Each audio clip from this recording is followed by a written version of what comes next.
I don't know, bro. If I was Dr. Disrespect, I'd probably think of another thing to do other than logging on to face a whole bunch of people for my job. Literally, Dr. Disrespect should have taken time away from the internet and stayed away from the internet. He is back with the most hilarious apology of all time. And when I say hilarious, I mean just really bad and really stupid, and I can't believe that he came on and just screamed a bunch of nonsense for 5 hours. My name is Dan Frampton, and this is like a quick warm-up slop type video. I don't really care about this channel, but I need to talk about something to kind of warm up my brain, to kind of warm up my mouth, to get going in the morning. So today I figured we might as well just talk about Dr. Disrespect for a little bit to get the juices flowing, okay? So it came out a little while ago. The reason why Dr. Disrespect was banned from Twitch in 2020. It was because of Twitch whisper messages to an individual minor. Now, Dr. Disrespect admitted that this individual was a minor and that these messages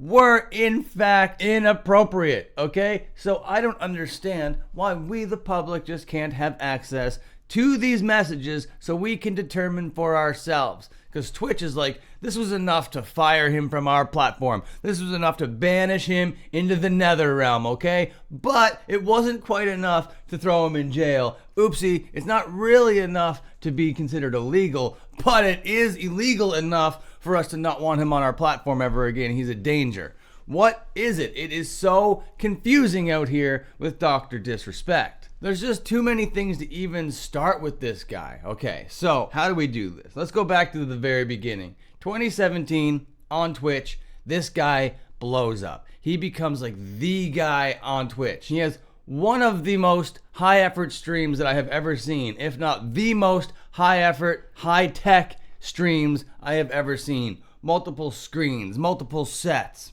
A costume, very elaborate setup he's got over there. I'd say a little bit too much. The kind of setup that he has, the kind of energy that he presents is the kind that kind of attracts the younger demographics, okay? And it turned out that this guy named Guy Beam, aka Dr. Disrespect, couldn't really handle the blow up when it happened. It seemed to kind of go to his head a whole bunch because he went to TwitchCon, which is a big convention for Twitch. It's all in the name, TwitchCon. And he ended up getting himself into a bunch of trouble, okay? He ended up cheating on his wife a couple different times, messaging a minor a couple different times, going into a bathroom and filming people against their consent one time. But everybody is still just looking past all of this stuff because Guy Beam, aka Dr. Disrespect, very entertaining guy, brings in a lot of money. But then in 2020, it was found out that there were Twitch whisper messages that we didn't know about. We didn't know about these whisper messages until 2024. But all you need to know is that in 2020, Dr. Disrespect was the biggest streamer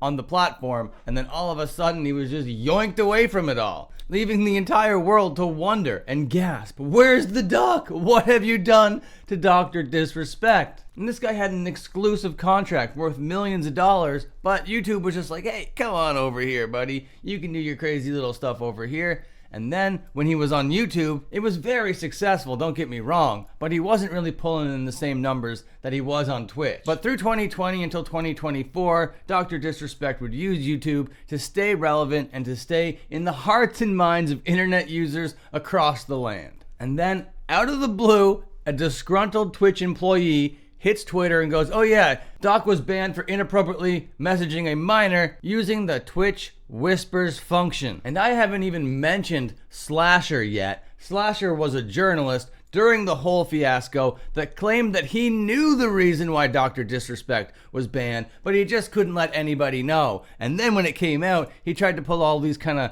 gotcha things. He says, oh no, yeah, I saw Dr. Disrespect in handcuffs. Oh, yeah, sure, yeah, handcuffs, definitely getting arrested. This Dr. Disrespect story ended up kind of ruining the Slasher guy's reputation and online persona right away. And then when we found out that it was all about the Twitch whisper messages to an individual minor, first, the doc denies it. He's just like, no, I'm going to be playing Elden Ring on Monday. Come back and play. But he couldn't ignore it. It ended up reaching a fever pitch, and then he made a statement. And in that statement, he admitted to messaging an individual minor and then edited the tweet to say just individual and then edited it again to say individual minor. He comes out and flatly says it, okay? All of his friends disavow, and he disappears for a little bit. He's gone for a couple months, and then he hits Twitter with a picture of him playing chess against somebody playing checkers. He really does think that he's above it all. He's gonna have to go down like the rumble.com, kick.com streaming route, I think, if he wants to